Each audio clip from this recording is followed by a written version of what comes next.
Today we're taking a look at an exciting new addition to the world of compact wide-angle lenses, the 7Artisans 18mm f5.6 full-frame lens for Sony E-mount. This is without a doubt the widest full-frame pancake lens I've ever come across. Now, if you're hoping for that creamy bokeh and that soft out-of-focus background, you might be disappointed. This is a wide-angle lens, and on top of that, it's locked at f5.6. So background blur is minimal at best. The first thing I noticed is the solid build quality. It doesn't feel plasticky at all.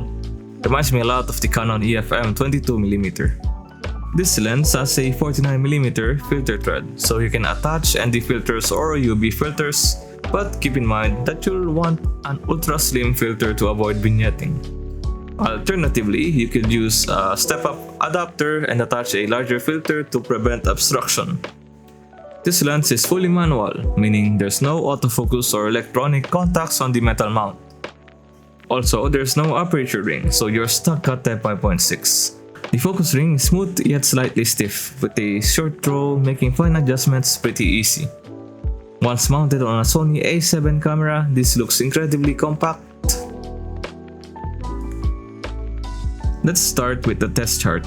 Right off the bat, there's noticeable vignetting and distortion. Center sharpness is actually quite good. I have no real complaints there. Corner sharpness, however, is a different story. The edges suffer from both chromatic aberration and softness. The vignetting is extreme. It almost feels like you're using an APS-C lens on a full-frame body.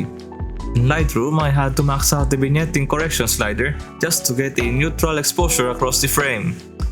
If you like a natural vignette for artistic effect, this might work in your favor.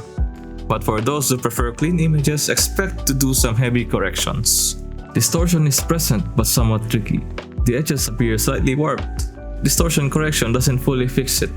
It's almost like switching from pincushion to barrel distortion rather than fully correcting it. There is noticeable focus breathing as you adjust focus. The image zooms in and out slightly, which isn't ideal for video shooters.